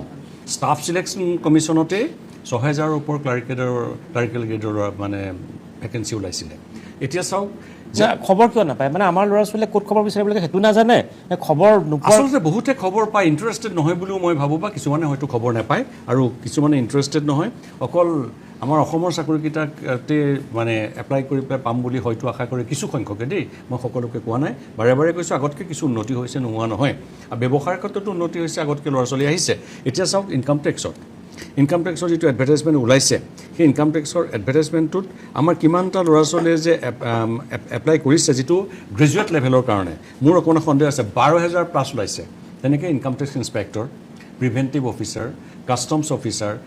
ডিভিজনেল একাউণ্টেণ্ট মই এটা কথা সুধি লওঁ ছাত্ৰ সমাজৰ মানসিকতাটোৰ কথা আপুনি ভালকৈ হয়তো ক'ব পাৰিব আমাৰ ল'ৰা ছোৱালীয়ে এইবোৰ ক'ত বিচাৰিব লাগে নাজানে নে জানিলে আগ্ৰহ প্ৰকাশ নকৰে নে কি হয় আপুনি কি বুজি পায় এটা খুব আপুনি ভাল কথা উনুকিয়াই দিছে ইয়াৰে প্ৰথম কথাটো হৈছে অসমত যিহেতু পৰিৱেশটো যোৱা দশকসমূহত নাই যে চাকৰি বাকৰি সৰ্বভাৰতীয় পৰ্যায়ৰ পৰীক্ষাৰ চাকৰিত সংগঠিতভাৱে পৰীক্ষাৰ কাৰণে অৱতীৰ্ণ হোৱা গতিকে ইয়াত আটাইতকৈ প্ৰয়োজনীয় বিষয়টোৱে হৈছে কেৰিয়াৰ কাউন্সেলিঙৰ ব্যৱস্থা কৰিব লাগিব আৰু কেৰিয়াৰ কাউন্সেলিঙৰ ব্যৱস্থাটো মহাবিদ্যালয় পৰ্যায়ত হ'ব লাগিব আমাৰ এতিয়া আটাইতকৈ ডাঙৰ কথাটো হৈ আছে যে মহাবিদ্যালয় পৰ্যায়ত আমাৰ ল'ৰা ছোৱালীবিলাকে কেৰিয়াৰ কাউন্সেলিঙৰ কাৰণে কোনো বিশেষ ব্যৱস্থা নাপায় এইবোৰ ক'তনো এপ্লাই কৰিব লাগে এই ধৰণৰ ক'তনো পঢ়া শুনা কৰিব লাগে সেই ধৰণৰ কোনো ব্যৱস্থাই তাত নাই নেকৰ এছেছমেণ্টৰ আগে আগে প্ৰতিখন মহাবিদ্যালয়ে কেৰিয়াৰ কাউন্সেলিঙৰ কাৰণে এটা চেল বনাই থৈ দিয়ে নেকৰ এছেছমেণ্ট পাৰ হৈ যায় সেই ৰুমটো তলাটো বন্ধ হৈ যায়গৈ গতিকে কেৰিয়াৰ কাউন্সেলিঙৰ কাৰণে যদি মহাবিদ্যালয়সমূহত ব্যৱস্থা কৰে বিশেষকৈ NEP অহাৰ পাছত পৰম্পৰাগত জীৱন জীৱিকাৰ বহু পথ বন্ধ হৈ গৈছে আৰু পৰম্পৰাগত পথৰ বিপৰীতে বহু নতুন পথৰ সন্ধান ওলাইছে এই ক্ষেত্ৰত কি ধৰণেনো যুৱক যুৱতীসকল আগবাঢ়িব লাগিব কোনবোৰ চাকৰি বাকৰিৰ কাৰণে পঢ়িলেনো ভৱিষ্যতে এগৰাকী ডিগ্ৰীধাৰী নিবনুৱা হ'ব নালাগিব তাৰ কাৰণে কেৰিয়াৰ কাউন্সেলিঙৰ সাংঘাতিক প্ৰয়োজন আছে আৰু প্ৰতিখন মহাবিদ্যালয়ত এটা ডেডিকেটেড কেৰিয়াৰ কাউন্সেলিং চেল যেতিয়ালৈকে বাধ্যতামূলক নহ'ব আমাৰ যুৱক যুৱতীসমূহে এই ধৰণে সৰ্বভাৰতীয় পৰীক্ষাত বহাৰ বা সৰ্বভাৰতীয় পৰীক্ষাৰ খবৰ ৰখাৰ প্ৰৱণতাটো এটা কথাত আপুনি কিমান একমত এইটো কোনো পক্ষই ক'ব বিচাৰে চৰকাৰেও ক'ব বিচাৰে মই আপোনাক খোলাখুলিকৈ কওঁ যে অসমত দীৰ্ঘ সময় আন্দোলন কৰা হ'ল অসমত দীৰ্ঘ সময় ধৰি বিচ্ছিন্নতাবাদৰ এটা আন্দোলন চলিল বা অস্ত্ৰৰ ঝঞ্ঝনি চলিল আৰু আন্দোলনমুখৰ অসমখনত এইকাৰণে আমাৰ ল'ৰা ছোৱালী আগবাঢ়ি নাহে বাকী ৰাজ্যত এই পৰিৱেশটো নাই কাৰণে আগবাঢ়িছে এই কথাটো সম্পূৰ্ণৰূপে সত্য নহয় আংশিকভাৱে সত্য এটা কথা হয় যে সশস্ত্ৰ বিদ্ৰোহ চলি থকাৰ কাৰণে উত্তৰ পূৰ্বাঞ্চলত এটা সময়ত বৃহৎ বিনিয়োগ আহিবলৈ বেয়া পাইছিলে ছাত্ৰ আন্দোলন বুলিও কয় ছাত্ৰ আন্দোলনৰ কথা যদি আপোনালোকে ক'বলৈ যায় এই কথাটো আমাৰ সৰলীকৃত কৰি চৰকাৰৰ ওপৰত দিব লগা দায়টো ছাত্ৰ সমাজৰ ওপৰত জাপি থৈ দিয়া যায় মই আপুনি বুলি কোৱা নাই মই সামাজিক মই গোটেই আলোচনাটোৰ কথা কৈছোঁ তামিলনাডুত তামিলসকলৰ কাৰণে আন্দোলন হোৱা নাছিল নেকি মহাৰাষ্ট্ৰত মাৰাঠাসকলৰ প্ৰতিষ্ঠাৰ কাৰণে মাৰাঠা যিটো তেওঁলোকে अस्मिता বুলি কয় সেই স্বাভিমানটো ৰক্ষাৰ কাৰণে ইয়াতকৈ বহুত ডাঙৰ ডাঙৰ আন্দোলন হৈ গৈছে তামিলনাডুত বা ৱেষ্ট বেংগলত নিজৰ ভাষা সংস্কৃতিৰ কাৰণে বহুত ডাঙৰ ডাঙৰ আন্দোলন হৈ গৈছে কিন্তু সেই জেগাসমূহতো উন্নতিৰ ক্ষেত্ৰত আগবাঢ়ি গৈছেগৈ কথাটো এইটো নহয় যে আন্দোলনৰ পৰিৱেশ থাকিলে ইয়াত চাকৰি বাকৰি নকৰিব সেই কথাটো সম্পূৰ্ণৰূপে মিছা কথা আৰু দ্বিতীয় কথাটো হৈছে অসম আন্দোলন পাৰ হৈ যোৱাই 40 বছৰ পাৰ হৈ গ'ল মই এতিয়া নিজে আছুৰ সভাপতি হৈ আছোঁ অসম চুক্তি স্বাক্ষৰ হোৱাৰো মোৰ 7-8 বছৰ পাছত মোৰ নিজৰে জন্ম হৈছে গতিকে 4টা দশকত যদি আন্দোলনৰ পৰিৱেশৰ কাৰণে সংস্থাপন সৃষ্টি নহ'ল বুলি আমি সাধাৰণীকৰণ কৰি কথা এটা কৈ দিওঁ তেতিয়াহ'লে এইটো সঁচা কথা নহ'ব আন্দোলন মানুহে কিয় কৰে নিজৰ প্ৰাপ্যৰ পৰা বঞ্চিত হোৱাৰ অৱকাশ দেখিলে পৃথিৱীৰ সকলো প্ৰান্ততে আন্দোলন হয় আন্দোলন পশ্চিমীয়া দেশসমূহতো হৈছিলে কমিউনিষ্ট আন্দোলনে পশ্চিমীয়া দেশসমূহৰ বহু ৰাজ্য জোকাৰি গৈছে বহু দেশ জোকাৰি গৈছে সেইবোৰতো এতিয়া উন্নতিৰ ক্ষেত্ৰত আগবাঢ়ি গৈছে হিৰোচিমা নাগাচাকিত বোমা বিস্ফোৰণ হৈ গোটেই ধ্বংস হৈ যোৱাৰ পিছতো যদি জাপান এখন উন্নত ৰাষ্ট্ৰ হ'ব পাৰে তেতিয়াহ'লে ছাত্ৰ আন্দোলনে উন্নতিত বাধা দিছে বুলি কোৱা কথাটো চৰকাৰৰ দায় সাৰিবৰ কাৰণে এটা সুযোগ উলিয়াই দিয়াৰ দৰেহে হয় ঠিক আছে ছাৰ আপোনাৰ কাষলৈ আহিছোঁ আৰম্ভ কৰক মই মানে এটা মোৰ অভিজ্ঞতাৰ পৰা কিছুমান কথা মই ক'ব খোজোঁ মই আমাৰ যিসকল মানে আমাৰ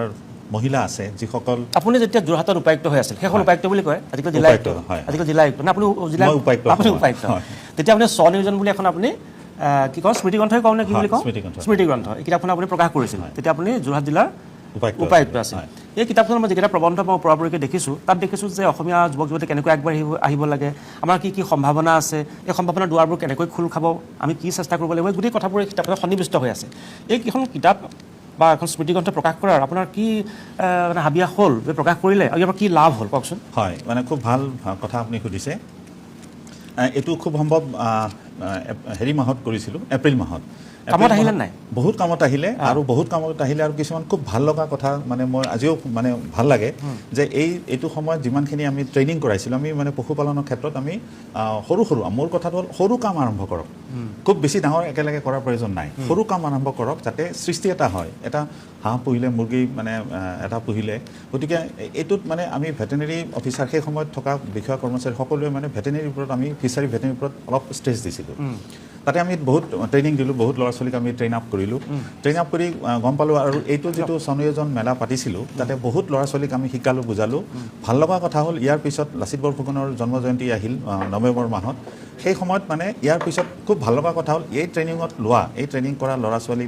মুৰ্গী হাঁহ পুহি পেলাই পিছৰ 7 মাহ নে 8 মাহৰ পিছত আহি পেলাই তাতে ষ্টল দি পেলাই তেওঁলোকে কণী বিক্ৰী কৰিছে গতিকে খুব ভাল এটা হেৰি হ'ল আৰু ফিচাৰী ৰাস্তাটো দেখুৱাব লাগে আপুনি ৰাস্তাটো দেখুৱালে আপুনি পোহৰ পেলালে আৰু সেই পোহৰত মানুহ আগবাঢ়ি গ'ল গতিকে আমি যদি অকণমান প্ৰদৰ্শন কৰি দিব পাৰোঁ প্ৰদৰ্শকৰ ভূমিকা পালন কৰিব পাৰোঁ তেতিয়াহ'লে আমাৰ সমাজতো ল'ৰা ছোৱালী আছে নহয় মই সেইটোতে বিশ্বাসী আমি ৰাস্তাটো দেখাই দিব লাগে পটেনচিয়েল বহুত আছে বহুত পটেনচিয়েল আছে দেখাই দিলে ঠিক মই চমু বিৰতি লৈ লওঁ তাৰপিছতে গোস্বামী আপোনাৰ কাষলৈ আহিম এটা বিৰতিৰ পিছত মই কেইদিন পাম পিছে অ'কে মই গোস্বামী আপোনাৰ কাষলৈ আহিছোঁ কওক আপোনাৰ চৰকাৰৰ প্ৰতি আপুনি ক'লে 14 চনত আমাৰ আৰম্ভ হ'ল এটাই আহ্বান এই আমি যি নাই আপোনাৰ কথাটো একদম স্পষ্ট হ'ব লাগিব এইকাৰণে স্পষ্ট হ'ব লাগিব 14 চনত এটা কাম আৰম্ভ হ'ল একে জৰীপ হ'ল সেইটো কি হ'ল 7,000 থমকি ৰ'ল আৰু তাৰপিছত আগ নাবাঢ়িল আৰু সেইটো পৰিসংখ্যা এতিয়া কি হ'ল আপোনাৰ মানে কওঁ যে এইটো অযোগ্য হৈ পৰিল সেই সময়ত কোনোবা এটা এনজিঅ'ক দিয়া বুলি আপুনি ক'লে কিমান কোটি টকা খৰচ কৰিলে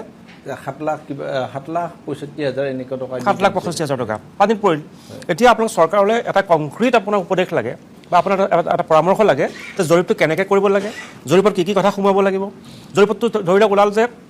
শাক পাচলিৰ দোকানৰ সংখ্যা ওলাল আমাৰ 47,000 কথাটো কৈছোঁ তামোল পাণৰ দোকান ওলাল 32,000 তেনেকৈ জৰীপ কৰিলে কি ভাল হ'ব নে বেয়া হ'ব কি কথা থাকিব লাগে এই কথাবোৰ আপুনি আজি পৰামৰ্শ হিচাপে দিয়ক প্ৰথম কথা হ'ল চৰকাৰক মই এটাই আহ্বান জনাম তেখেতসকলে যিবোৰ NGOক দিয়ে তেখেতসকলে ফিল্ডত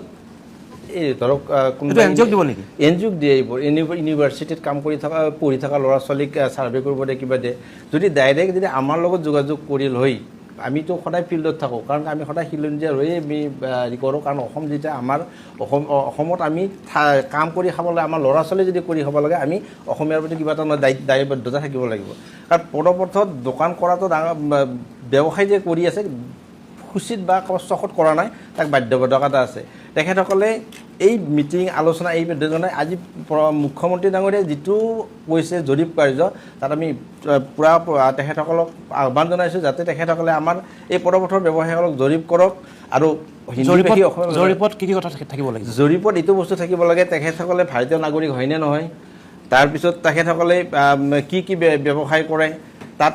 দায়বদ্ধ থাকিবলৈ তেখেতসকলে দোকানখনেই সীমাবদ্ধ নেকি তেখেতে পদপথ পাব্লিকৰ কাৰণেওতো যাতে এই বস্তুটো এটা ক্ৰাইটেৰিয়া থাকে পদপথৰ মিনিমাম তেখেতে 40% ৰাখি 60% যাতে পাব্লিকৰ কাৰণে মুকলি কৰি দিয়ে তাত তেতিয়া তাৰমানে আমাৰ এই বস্তুটো আমাৰ প্ৰযোজ্য হৈ পৰিব কাৰণ কিয় চৰকাৰে যদি আকৌ যদি কোনোবা এটা NGOক দিয়ে বা তেখেতসকলে কাৰোবাক দিয়ে তেখেতৰ কোন থাকিব এতিয়া এভেকশ্যন কৰি আছে তেখেতলোকে কৈ আছে 16 তাৰিখৰ পৰা আপোনাৰ জৰীপ কাৰ্য চলিব অলৰেডি জাপানৰ প্ৰধানমন্ত্ৰী অহাৰ কাৰণে ৰাস্তা ঘাট পূৰা মুকলি কৰিছে আৰু অসমীয়া মানুহ আমাৰ লাজ চৰম বেছি বাকী বাহিৰাকেইটাখিনি যেনে তেনে আহি যায় কিন্তু অসমীয়া মানুহখিনি লাজতে দোকান নকৰে জৰীপ কাৰ্য চলালে তেখেতসকলে আকৌ আহি পৰিব তাৰমানে এই যে এতিয়া যে উচ্ছেদ কৰিছে হয় গুৱাহাটী এতিয়া পৰিষ্কাৰ কৰি আছে এবাৰ যদি অসমীয়া মানুহ ইয়াৰ পৰা ওলাই গুচি গ'ল আৰু নাহে তেখেতসকলে বহুত দিনলৈকে নাহে যেতিয়ালৈকে জেংটোখিনি নকমে তেতিয়া বহুত দিনলৈকে নাহে তেনেকুৱা যদি হয় অসমীয়া বাদ পৰি আকৌ এই মুখ্যমন্ত্ৰী ডাঙৰীয়াই যিখিনি কথা কৈছে তেখেতসকলে মুখ্যমন্ত্ৰীয়ে আজিৰ পৰা এবছৰমান আগতে এটা কথা কৈছিলে যে গুৱাহাটীৰ ফ্লাইঅভাৰ তলত যিমান বেপাৰী আছে সকলো মিয়া আৰু সকলো বাংলাদেশী মূলৰ মানুহ এইটো কথাটো কিমান সঁচা নাই এইটো পূৰা সত্য কথা নহয় কাৰণ কি আমাৰ অসমীয়া ল'ৰা ছোৱালী আমাৰ বোৱাৰী তেওঁ খানাপাৰা পাঞ্জাবাৰী যোৱা সেইখন ফ্লাইঅভাৰৰ কথা কৈছিল তাৰপিছত এখন মুকলি কৰি পেলালে মানে উচ্ছেদ কৰি দিলে তাত আমাৰ অসমীয়া মানুহো আছে কাৰণ কিয় গোটেইখিনি বংগদেশৰ মানুহেই নাই কাৰণ আমাৰ অসমীয়া মানুহ আছে সেইটো জৰীপ কাৰ্য হ'ব লাগে তাত বাংলাদেশী আছে নেকি সেইটো চৰকাৰৰ কথা আমাৰ পথৰ ব্যৱসায়ীসকলৰ কথা নহয় কোন বাংলাদেশী কোন অসমীয়া থাকে কিন্তু আমাৰ অসমীয়া যিখিনি খিলঞ্জীয়া মানুহ আছে সেইখিনি ধুনীয়াকৈ যাতে কোনো ধৰণৰ কষ্ট নোপোৱাকৈ দোকান কৰিব পাৰিব লাগে ব্যৱসায় কৰি নিজৰ পৰিয়ালটো চলাব পাৰিব লাগে সেইখিনি আমাৰ সংস্থাৰ পৰা আমাৰ দাবী তেখেতসকলৰ ওচৰত আৰু মুখ্যমন্ত্ৰী ডাঙৰীয়াই বহুত দিনৰ পৰা এই বস্তুটোৰ ওপৰত মাতি দিছিল এইবাৰ মাতিছে যেতিয়া মই ভাবোঁ তেখেতৰ নেতৃত্বত আমাৰ পদপথৰ যিখিনি ব্যৱসায়ী আছে খিলঞ্জীয়াসকল আছে সুৰক্ষিত হ'ব বুলি মই ভাবোঁ আপোনালোকৰ এটা অনুষ্ঠান আছে হয় এইটো কি বুলি ক'লে সদৌ অসম পথ সংস্থা পথ ব্যৱসায় সংস্থা আপোনালোকৰ একো তথ্য নাই নেকি যে আপোনালোকৰ বেপাৰী কিমান বিপণী কিমান মানুহ কোন আপোনালোকৰ হাতত একো তথ্য নাই নেকি তথ্য আছে সেইবোৰ চৰকাৰক দি নিদিয়ে কিয় আপোনালোকে? আমি চৰকাৰলৈকে তথ্য দিবৰ কাৰণে আমি কমিশ্যনৰ ওচৰত ছাবমিট কৰা আছে। মুখ্যমন্ত্ৰী ডাঙৰীয়াক লগ কৰাৰ কাৰণে আমি বহুবাৰ এপ্লিকেশ্যন জনাইছোঁ, কিন্তু এতিয়ালৈকে মুখ্যমন্ত্ৰী ডাঙৰীয়াই আমাক কোনো ধৰণৰ সঁহাৰি জনোৱা নাই। আমি যেতিয়া আমাৰ অশোক চিনাল ডাঙৰীয়া নগৰ উন্নয়ন কৰে তেখেতৰ ওচৰত আমি দিছিলোঁ, তেখেতে কৰি দিম বুলি কৈছিল, কিন্তু আকৌ নাই। আমাৰ পৌৰপতি মহোদয়ৰ ওচৰত আমি সঘনাই যাওঁ, তেখেতক আমি বস্তুটো বুজাওঁ যাতে আজি যদি আমি ঠিকমতে যদি আমাৰ নিজৰ বস্তুখিনি যদি আমি নিজে নলওঁ, এটা সময়ত আমাৰ অসমত যিমানেই অসমীয়াগিৰি কৰি নাথাকিলেও অসমীয়াৰ হাতৰ পৰা কিন্তু আমাৰ বস্তুখিনি ওলাই যাব। হ'ব, মই আৰম্ভণিৰ সামৰণিৰ ফালে আহিছোঁ। উৎপল শৰ্মা, আপুনি ক'ব নেকি? ঠিক আছে, উৎপল শৰ্মা আপোনাৰ জৰিয়তে আৰম্ভ কৰিছোঁ, কওক। চাওক, আমি দুটা কথা ক'বলৈ বিচাৰিছোঁ। প্ৰথম কথা হৈছে যে উন্নয়নৰ কাৰণে বিনিয়োগ লাগিব, সংস্থাপন সৃষ্টিৰ কাৰণে বিনিয়োগ লাগিব। চৰকাৰী খণ্ডত থকা চাকৰিৰে সৈতে সম্পূৰ্ণ নিবনুৱাৰ সংস্থাপন অসমত কেতিয়াও সম্ভৱ নহয়। যিখিনি সময়ত চৰকাৰক 1 লাখ 1.5 লাখ চাকৰি দিবৰ কাৰণে এখন চৰকাৰক 5টা বছৰ সময় লাগে, কেৱল এখন ইউনিভাৰ্চিটি, গুৱাহাটী ইউনিভাৰ্চিটিয়ে প্ৰতি বছৰে 67,000 নতুন গ্ৰেজুৱেট সৃষ্টি কৰে। অৰ্থাৎ 1 লাখ মান গ্ৰেজুৱেট প্ৰতি বছৰে অসমত নতুনকৈ সৃষ্টি হয়। এতিয়া তাৰ উপায়টো কি আছে, বিকল্প উপায় কি আছে? আমি দেখিছোঁ যে এডভান্টেজ আছাম 2.0ৰ জৰিয়তে অসমত প্ৰায় 5 লাখ কোটি টকাৰ বিনিয়োগৰ কথা হৈছে, প্ৰতিশ্ৰুতি আহিছে। তাৰ আধাও যদি বিনিয়োগ হয় তেতিয়াহ'লে অসমত পৰ্যাপ্ত সংস্থাপনৰ সৃষ্টি হ'ব। এতিয়া আমি লক্ষ্য কৰিবলগীয়া বিষয়টো হৈছে অসমৰ মাটিত, অসমৰ পানীত যিসমূহ উদ্যোগ সৃষ্টি হ'ব, তাত যিসমূহ সংস্থাপন সৃষ্টি হ'ব, তাত চাকৰি বাকৰি কৰিবৰ কাৰণে যোগ্য ল'ৰা ছোৱালী অসমত উপলব্ধ হ'ব নহয়। আৰু সেইকাৰণে আমি কৈ আছোঁ চৰকাৰক যে এটা ইণ্ডাষ্ট্ৰি একাডেমিয়া লিংকেজ হ'ব লাগে। যিসমূহ বিষয়ত অধ্যয়ন কৰিলে সেই চাকৰি বাকৰিবোৰ পাব পৰা যাব, সেই বিষয়সমূহ, সেই পাঠ্যক্ৰমসমূহ অসমৰ শিক্ষানুষ্ঠানত, অসমৰ মহাবিদ্যালয়, বিশ্ববিদ্যালয়ত খোলাৰ ব্যৱস্থা কৰিব লাগে। কাৰণ আমি এনেকুৱা এটা পৰিৱেশ নিবিচাৰোঁ যে কেৱল 3য় বৰ্গ 4ৰ্থ বৰ্গৰ চাকৰিকেইটা অসমৰ যুৱক যুৱতীয়ে পালে আৰু তাত থকা টেকনিকেল পোষ্টসমূহ, তাত থকা বিষয়া পৰ্যায়ৰ পোষ্টসমূহ অসমৰ বাহিৰৰ পৰা আহিল। বোলে মহাৰাষ্ট্ৰৰ বাবুজনে বেলটো বজাই দিয়ে আৰু পানীৰ গিলাচটো লৈ সোমাই যোৱা ব্যক্তিজনহে কেৱল অসমীয়া, সেই পৰিৱেশটো আমি নিবিচাৰোঁ। সেইকাৰণে আমি কৈ আছোঁ এটা ইণ্ডাষ্ট্ৰি একাডেমিয়া লিংকেজৰ কথা। দ্বিতীয়তে, আমি আগ্ৰাসনৰ কথা পাতি আছোঁ, অসমীয়া মানুহৰ হাতৰ পৰা ব্যৱসায় কাঢ়ি লৈ যোৱাৰ কথা পাতি আছোঁ, কিন্তু যিসমূহ ব্যৱসায় পৰম্পৰাগতভাৱে অসমীয়া মানুহৰ হাতত আছে সেইসমূহক উদগনি যোগাবলৈ কি ব্যৱস্থা কৰিব পৰা যায় সেইটো চাব লাগিব। মুখ্যমন্ত্ৰীগৰাকীয়ে কালি কৈছে যে কাঁহ পিতল অসমীয়া মানুহে নিকিনিলে তেতিয়াহ'লে ব্যৱসায়টো নিশ্চিন্ন হৈ যাব। এফালৰ পৰা কথাটো হয়, কিন্তু কাঁহ পিতলৰ শিল্পটো এতিয়াও অসমীয়া মানুহৰ হাতত আছে 100%। বৰপেটাৰ আতচবাজিৰ কথা আমি কওঁ, বৰপেটাৰ পৰম্পৰাগত আতচবাজি অসমীয়া মানুহৰ হাতত আছে। শুৱালকুছিৰ বস্ত্ৰ উদ্যোগ অসমীয়া মানুহৰ হাতত আছে। পৰম্পৰাগত খাদ্যৰ যিটো সম্ভাৰ আছে তাক লৈ বিপণনৰ ব্যৱস্থা হ'ব লাগে। কাৰণ আমি বেলজিয়ামৰ ফ্ৰেঞ্চ ফ্ৰাই অসমত খাই থাকোঁ, মহাৰাষ্ট্ৰৰ পাও ভাজি অসমত খাই থাকোঁ, টিবেটৰ ম'ম' অসমত খাই থাকোঁ। অসমৰ তিলপিঠা, তেলপিঠা, কোমল চাউল, সান্দহ আমি বিশ্বৰ বিপণীত লৈ যাব পাৰিছোঁ নাই, তাৰ কাৰণে এটা ডেডিকেটেড ই-কমাৰ্চ পৰ্টেল লাগে। উদাহৰণ আছে পশ্চিমবংগৰ চৰকাৰৰ ই-বাংলা। তেওঁলোকৰ ই-বাংলাৰ জৰিয়তে পশ্চিমবংগৰ থলুৱা বস্তুসমূহৰ বিশ্বজুৰি বিপণনৰ ব্যৱস্থা আছে। অসমতো সেই ধৰণৰ ব্যৱস্থা গ্ৰহণ কৰিব লাগে আৰু সেই ব্যৱস্থাসমূহৰ জৰিয়তে আমাৰ অৰ্থনীতিক যাতে উদগনি যোগাব পাৰে সেই ধৰণৰ চিন্তাৰে আগবাঢ়িবলৈ চৰকাৰক আহ্বান জনাইছোঁ। ঠিক, ধন্যবাদ জ্ঞাপন কৰিছোঁ। শইকীয়া ডাঙৰীয়া, আপোনাৰ কাষলৈ কওক। যিখিনি কথা তেখেতে কৈছে মই সহমত, কিন্তু তাৰ মাজতে মই এটা কথা কওঁ, যিখিনিয়ে চাকৰি পাব বা চাকৰিৰ কাৰণে উপযুক্ত হ'ব সেইখিনি ঠিকেই আছে, কিন্তু আমাৰ ডিটাৰমিনেশ্যন যিসকলে ব্যৱসায় কৰিম বুলি আহিব, থলুৱা ব্যৱসায় হিচাপে আহিব, মই বাৰে বাৰে কৈ আছোঁ যে আগতকৈ বহুতখিনি আগবাঢ়ি আহিছে। এতিয়া গাহৰি পালনৰ ক্ষেত্ৰতো, মাছৰ পালনৰ ক্ষেত্ৰতো কিছু অসমীয়া ল'ৰা ছোৱালী আহিছে আৰু ষ্ট্ৰীট ফুডৰ ক্ষেত্ৰতো বহুত অসমীয়া ল'ৰা ছোৱালীয়ে এতিয়া ষ্ট্ৰীট ফুড দিছে। ধৰি লওক, মই এটা কথা কওঁ, এইটো উত্তৰ শৰ্মা ডাঙৰীয়াই কিবা ক'ব নেকি মই নাজানো। ধৰি লওক গুৱাহাটীৰ 1 লাখ পদপথৰ বিপণী, তাত বোলে জৰীপত ওলাল, হাইপথেটিকেল কথা, যে 80% বিপণী আছে মিয়া মুছলমানৰ হাতত, তেওঁলোকক কি কৰিব লাগিব তেতিয়া? উত্তৰ শৰ্মা। নহয়, প্ৰথম কথাটো হৈছে তেওঁলোক ভাৰতীয় নাগৰিক যদি হয় তেতিয়াহ'লে ভাৰতীয় নাগৰিককতো আপুনি ব্যৱসায় কৰাৰ পৰা আঁতৰাই ৰাখিব নোৱাৰে। সংবিধানৰ কথা আছে, খিলঞ্জীয়াক তাতে অন্তৰ্ভুক্ত কৰিবৰ কাৰণে সেইকাৰণে কৈছোঁ যে চৰকাৰে তেনেকুৱা ব্যৱস্থা ল'ব লাগিব যাতে মূলধন খিলঞ্জীয়া ল'ৰা ছোৱালীক দিয়া হয়, তেওঁলোকৰ ছিংগল উইণ্ড' ক্লিয়াৰেঞ্চ যাতে থাকে। কাৰণ স্কীম আছে, এতিয়া মাচি স্কীম আছে, তেওঁলোকৰ উদগনি যোগাবৰ কাৰণে স্কীম আছে, কিন্তু তাৰ কাৰণে হাবাথুৰি খাই ফুৰিবলগীয়া যাতে নহয়। আৰু সেই ধৰণেৰে উদগনি যোগাই আমাৰ নতুন চাম ল'ৰা ছোৱালীক কাম কৰিবলৈ আগ্ৰহী কৰাটো একমাত্ৰ উপায়। কাৰণ আপুনি মাৰি কাটিটো আঁতৰাই দিব নোৱাৰে। ভাৰতীয় নাগৰিক যদি হয় তেওঁলোকে ব্যৱসায় কৰিবই, কিন্তু আমাৰ ল'ৰা ছোৱালী যাতে বেছিকৈ কষ্ট কৰিব পাৰে। কিয় সুধিলোঁ, মাছ অসম মাছত স্বাৱলম্বী হ'ব, কিন্তু মাছটো কাৰ হাতত আছে আপুনি কৈছিলে। একদম। এতিয়া গুৱাহাটীত 80% যদি সেই চাম মানুহৰ হাততে থাকে বিপণী, আমাৰ ল'ৰাবোৰ কেনেকৈ সোমাব? এই কথাটোত চৰকাৰী উদ্যোগ লাগিব যাতে আমাৰ খিলঞ্জীয়া ল'ৰা ছোৱালীক উদগনি দিয়ে সেইসমূহৰ ব্যৱসায়ত নিজে অন্তৰ্ভুক্ত হ'বৰ কাৰণে, প্ৰথম কথা। আৰু দ্বিতীয় কথাটো হৈছে সন্দেহযুক্ত বাংলাদেশীৰ কাৰণে এই প্ৰক্ৰিয়াটো কঠিন কৰি তুলিব লাগিব। তেওঁলোকক অনুমতি ল'বলৈ যাওঁতেই যাতে তেওঁলোকে হাবাথুৰি খাবলগীয়া পৰিৱেশ এটা হয়, সেই অৱস্থাটোৰ সৃষ্টি কৰিব লাগিব, তাৰ বিকল্প নাই। ঠিক আছে, হয়। দ্বিতীয় কথা, তেখেতৰ এই কামখিনিৰ কাৰণে, কামৰ কাৰণে আমাৰ অসমীয়া ল'ৰা ছোৱালীৰ কিন্তু সদিচ্ছাও লাগিব, সদিচ্ছাও লাগিব। কাৰণ অকল ধৰক লোন দিব বা সাহায্য কৰিব, সেই পইচাখিনি যদি মিছ ইউজ হৈ যায়, আমাৰ মিছ ইউজৰ প্ৰৱণতাটো মই মোৰ ষ্টুডেণ্ট লাইফত দেখি আহিছোঁ। মোৰ লগৰ ল'ৰা ছোৱালীৰ ক্ষেত্ৰতে, ছোৱালী কমেই আছিল, লগৰ ল'ৰাৰ ক্ষেত্ৰতে দেখিছোঁ, লোন এটা লৈ পেলাই মাৰিব নালাগে বুলিয়ে ভাবি লয় যে লোনটো মাৰিব নালাগে, চৰকাৰে দিছে। সেই প্ৰৱণতাটো যাতে নাইকিয়া হয়, যে আমাক চৰকাৰে লোন দিছে, আমি ব্যৱসায়ত এষ্টাব্লিছ হ'ম আৰু আমি লোন মাৰিম, এই ডিটাৰমিনেশ্যনটো অহাৰ লগে লগে কিন্তু কৰ্মৰ প্ৰতি তেওঁলোকে ধাউতি আহিব আৰু কৰ্মত আগুৱাই যাব। তেতিয়াহ'লে সঁচা অৰ্থত এষ্টাব্লিছমেণ্টত সহায়। ঠিক আছে, বৰ্মন ডাঙৰীয়া। মই শইকীয়া ডাঙৰ লগতে কথাখিনি ক'ব খোজোঁ যে অকণমান পৰিশ্ৰমী মানে মনোভাৱটো ল'ব লাগিব, পজিটিভ থিংকিং এটা লাগিব আৰু কনফিডেঞ্চ লেভেল লাগিব। এই গোস্বামী ডাঙৰে এটা কথা কৈছিলে যে যি মানে কোনোবা যদি মানে ম'মৰ দোকান দিছে, কাষৰখনো ম'মৰ দোকানেই হয়, কিন্তু তাত ভেলু এডিশ্যন নহয়। গতিকে সেইখিনি কথা অকণমান মানে বুজি লৈ পেলাই আগবাঢ়িব লাগিব। এতিয়া মই সৰু এটা উদাহৰণ দিব খোজোঁ। মই ইনকিউবেটৰ মেচিন বহুত আছে দেই, এই কণীৰ পৰা মানে পোৱালি ওলোৱা বা আমাৰ চৰকাৰীভাৱেও আছে আৰু বিভিন্ন ক্ষেত্ৰত ল'ৰা ছোৱালীবিলাকে আৰম্ভ কৰিছে। এটা সৰু অংক, এটা কণীৰ দাম ধৰক হাঁহৰ কণী এটাৰ দাম 10 টকা আৰু তাতে মানে 26 দিনৰ পিছত সেয়া মানে 50 টকা হৈ ওলায়। অৰ্থটো হ'ল পোৱালি এটা ওলায়, পোৱালিটোৰ দাম 50 টকা।